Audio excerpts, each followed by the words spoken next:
À New York, Eddie tente de récupérer son van dans un atelier de réparation. Mais, bien qu'il soit prêt à payer tout l'argent qu'il doit pour la location, il ne peut pas régler sa dette. À ce moment-là, sa fille, Sarah, l'appelle, mais il ignore son appel, continuant à se disputer avec le mécanicien. Eddie explique que le van lui est indispensable pour aller chercher sa fille et gagner de l'argent avec des livraisons, mais le mécanicien s'en moque. Quelques instants, plus tard, son ex-femme l'appelle, l'accusant de ne pas être allé chercher Sarah, qui attend toujours à l'école. Elle lui reproche de ne jamais mettre leur fille en priorité et raccroche brutalement. Désespéré, Eddie remarque un portefeuille laissé sur le comptoir par un employé. Il provoque le propriétaire jusqu'à ce que celui-ci le pousse contre le comptoir et, dans ce moment, Eddie vole habilement le portefeuille. Une fois dehors, il vérifie son contenu et découvre, déçu, qu'il n'y a que très peu d'argent. Il marche dans la rue, scrutant les passants à la recherche de nouvelles victimes, mais rien d'intéressant ne se présente. Eddie commence à tirer sur les poignées des voitures, espérant en trouver une ouverte, mais toutes ses tentatives échouent. Dans l'une des voitures, un chien se met à aboyer, le faisant sursauter, mais il finit par l'amadouer en lui donnant de l'eau. Il tente aussi d'appeler des amis pour emprunter de l'argent, mais personne ne l'aide. Même l'achat de billets de loterie ne donne rien, tous ses tickets étant perdants. Lorsque Sarah rappelle, Eddie répond enfin. Elle lui reproche de l'avoir abandonné, mais avoue qu'elle l'aime toujours. Après l'appel, Eddie repère un SUV de luxe sur un parking isolé et décide de vérifier si la porte est ouverte. À sa grande surprise, elle l'est. Il s'installe immédiatement dans la voiture et commence à fouiller pour trouver quelque chose de valeur, mais ne trouve qu'une paire de lunettes de soleil. Quand quelqu'un passe à côté, Eddie se détourne rapidement pour ne pas attirer l'attention. Ne trouvant rien de précieux, il s'apprête à sortir, mais découvre que la porte est verrouillée. La panique s'empare de lui. Il essaie d'ouvrir les autres portes, mais en vain. Lorsqu'une autre personne passe, Eddie se cache à nouveau. Il commence à frapper et à donner des coups de pied dans les vitres, mais elles ne se fissurent même pas. À ce moment-là, une tablette sur le tableau de bord se met à sonner, affichant le contact « Réponds-moi ». Eddie décide d'ignorer l'appel et continue de chercher une issue, sans savoir qu'il est observé par une caméra cachée dans la voiture. Il trouve une clé à molette et frappe la vitre, mais cela ne fonctionne pas. Quand les appels cessent, Eddie tente de démonter le panneau de la porte et y glisse sa main, mais se blesse accidentellement. La tablette se remet à sonner. Eddie ignore l'appel, continuant à démonter la porte, mais elle reste verrouillée. Il essaie d'appeler avec son propre téléphone, mais découvre qu'il n'y a pas de réseau. N'ayant plus d'option, Eddie répond à l'appel. C'est William, le propriétaire de la voiture. Eddie l'insulte, mais William se contente de rire et l'électrocute à travers le siège. Il explique que la voiture a été ciblée 6 fois par des voleurs et qu'aucun n'a été attrapé. C'est pourquoi il a installé un système de sécurité transformant le véhicule en prison. Paniqué, Eddie sort un pistolet de son sac et tire sur la vitre, mais la balle ricoche sur le verre pare-balles et le touche à la jambe, le blessant gravement. À ce moment, une femme se gare à côté et Eddie tente de demander de l'aide, mais les vitres teintées et insonorisées l'empêchent d'être vue ou entendue. Elle utilise simplement la voiture comme miroir et s'en va.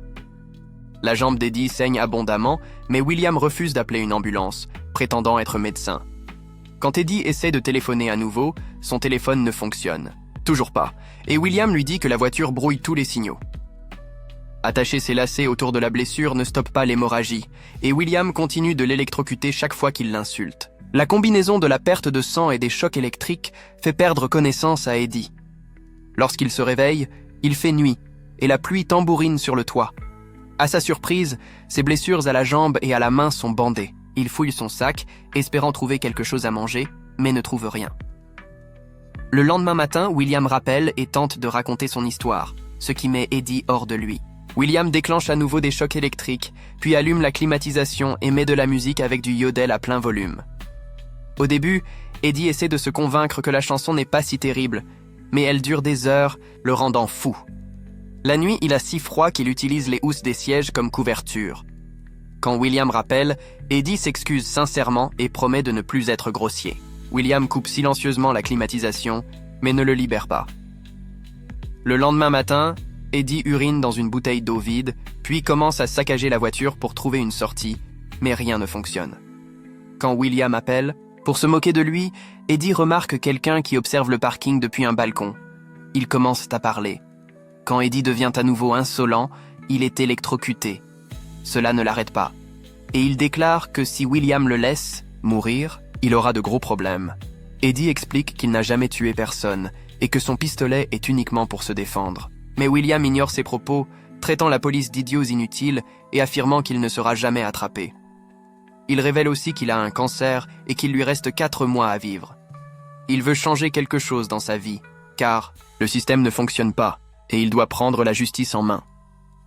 William demande à Eddie son numéro de sécurité sociale pour vérifier son dossier. S'il s'agit de son premier délit, il sera plus clément, mais s'il a un casier, il menace de lui couper les doigts, comme le feraient, selon des rumeurs, certains pays avec les voleurs. Eddie refuse de donner son numéro et affirme que les gens volent parce que le système ne leur offre pas de travail, tandis que les riches, comme William, accaparent toutes les richesses. Offensé, William l'électrocute à nouveau et met fin à l'appel pour relancer la musique. Le soir, la température dans la voiture augmente et Eddie doit se déshabiller pour supporter la chaleur insoutenable. Il lui semble que la pluie se moque de lui et il envisage même de boire son urine, mais ne peut s'y résoudre. William appelle et propose de l'eau et une température normale en échange de son numéro de sécurité sociale. N'ayant pas d'autre choix, Eddie accepte. Après avoir obtenu le numéro, William coupe la chaleur et révèle qu'il a caché une bouteille d'eau sous le siège lorsqu'il soignait ses blessures. Eddie boit la bouteille d'un trait et essaie de dormir, mais quelque chose dans la poche de sa veste le gêne. Ce sont les billets de loterie qu'il a achetés plus tôt et l'un d'eux n'est pas complètement gratté. Il le gratte et éclate de rire en découvrant qu'il a gagné 500 $. William rappelle pour savoir ce qui se passe et Eddie, s'excusant sincèrement pour son crime, demande de la nourriture. William décide qu'Eddie n'est pas un psychopathe et ouvre la boîte à gants, révélant une collation. Eddie s'en empare, remarquant un interrupteur à l'intérieur avant que la boîte ne se referme. William raccroche pour prendre un autre appel, mais Eddie entend sa voix à travers les haut-parleurs, confirmant qu'il est bien médecin. Puis William dit qu'il doit partir. Eddie remarque que la silhouette sur le balcon bouge et comprend que c'est son ravisseur. Dès que William quitte le balcon, Eddie fait un doigt d'honneur à la caméra, mais n'obtient aucune réaction, ce qui signifie que William ne le surveille plus. Eddie casse alors la boîte à gants et prend des photos des schémas à l'intérieur pour comprendre le système. Il essaie d'atteindre l'interrupteur, mais se casse un ongle dans le processus. Lorsqu'il réessaie, les sièges l'électrocutent. William est revenu et a vu ses actions. Le lendemain, Eddie est assis sur le siège avant, feignant de se reposer, mais son pied est dans la boîte à gants, tentant à nouveau d'atteindre l'interrupteur. Un autre jour passe, et son corps est si faible qu'il doit boire son urine. La nuit, Eddie atteint enfin l'interrupteur avec son pied et active l'alimentation de la voiture. Il saute immédiatement sur le siège du conducteur et tente de Démarrer, mais la voiture s'arrête après quelques minutes. William appelle pour se moquer de lui et la voiture se remet à bouger, mais elle est maintenant contrôlée à distance par son propriétaire. Alors que la voiture file dans les rues, William met de la musique classique, affirmant que tout le monde vit dans la peur à cause de la criminalité qui envahit New York. Eddie panique lorsque la voiture accélère dangereusement. Elle s'arrête, finalement dans une ruelle sombre où 2 criminels battent un homme. William allume les phares et klaxonne, attirant l'attention d'un des bandits qui soulève son t-shirt pour montrer un pistolet. La voiture accélère et percute le gars, tandis que William rit. Le second bandit, terrifié, s'enfuit en tirant derrière lui, mais les balles ricochent sur le verre par balle. Une poursuite s'engage. Le criminel tourne brusquement dans une rue, mais découvre qu'elle est bloquée par une grille. William pousse la voiture à accélérer et percute la grille, coinçant la jambe du bandit. Alors qu'il essaie de se relever, la voiture continue de le presser contre la grille et on entend ses os se briser. Après de longs cris, Eddie convainc William d'arrêter et la voiture recule.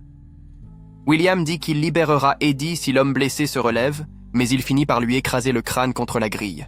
Furieux, Eddie hurle des insultes et William remet la musique à fond, relançant la voiture dans les rues. Elle file à toute vitesse, évitant de justesse les voitures en sens inverse.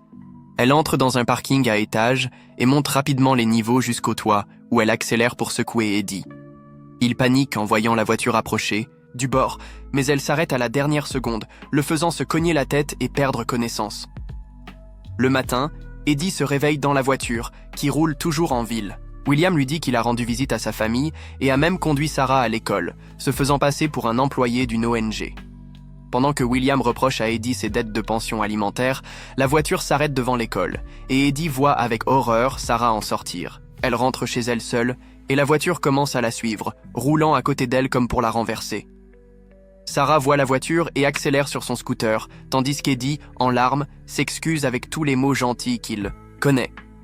Mais cela ne suffit pas à William, qui fait accélérer la voiture. Désespéré, Eddie prend son pistolet et tente de se tirer une balle, mais découvre qu'il n'y a plus de munitions. William explique qu'il les a retirées lorsqu'il a soigné ses blessures. Le reste de la journée, Eddie reste silencieux, tandis que William continue de discourir sur le système. À la nuit tombée, Eddie craque. Il arrache toutes les caméras et frappe la tablette jusqu'à ce qu'elle se casse. La voiture ne s'arrête pas, et Eddie, essayant de se calmer, regarde des photos de Sarah sur son téléphone et enregistre un message sincère, s'excusant d'avoir été un mauvais père. Mais il ne peut pas l'envoyer, car le signal est toujours brouillé. Quelques instants plus tard, la voiture s'arrête sur un autre parking, et William baisse la vitre pour le saluer. Eddie tente de l'attaquer, mais William l'électrocute à nouveau jusqu'à ce qu'il se calme. Après avoir vaporisé du désodorisant pour masquer l'odeur des déchets d'Eddie, William lui donne des attaches de câbles et lui ordonne de se lier les mains. Eddie refuse d'abord, mais un autre choc électrique le force à obéir. Une fois ses mains attachées à un crochet sous le siège, William monte dans la voiture et laisse un sac sur la banquette arrière. Après avoir remis des balles dans le pistolet, William permet à Eddie de fumer une cigarette et lui jette des bonbons gélifiés. Puis il met de la musique classique et redémarre.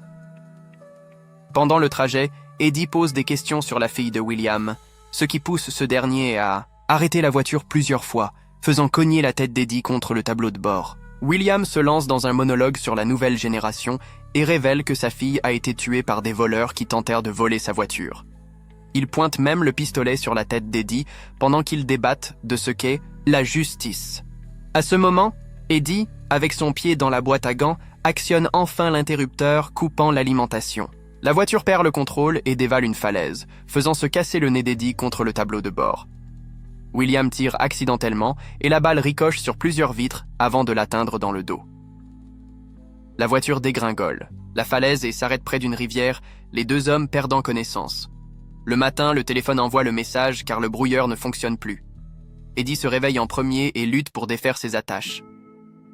Il y parvient alors que William reprend conscience et une bagarre éclate. Avec rage, Eddie bat William et s'apprête à tirer, mais son téléphone sonne. C'est Sarah. William lui ordonne de répondre, et Eddie entend Sarah dire qu'elle est très inquiète après avoir entendu son message. Eddie la rassure, promettant de venir la chercher plus tard. Soudain, le moteur de la voiture prend feu, et Eddie demande à William d'ouvrir les portes. Mais William dit que c'était amusant et meurt. Eddie fouille le sac de William et trouve un marteau assez solide pour briser une vitre. Il parvient à sortir juste avant que les flammes n'engloutissent le reste de la voiture. Il s'éloigne avec son ticket de loterie gagnant, laissant le corps de William brûler.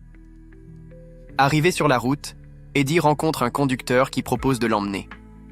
Quelques minutes plus tard, Eddie retourne chercher son van, mais le mécanicien n'a pas fini les réparations. Ne voulant pas être en retard, Eddie décide de vendre le van au mécanicien et prend le vélo de sa fille. Il pédale jusqu'à l'école, où il retrouve Sarah et l'enlace chaleureusement.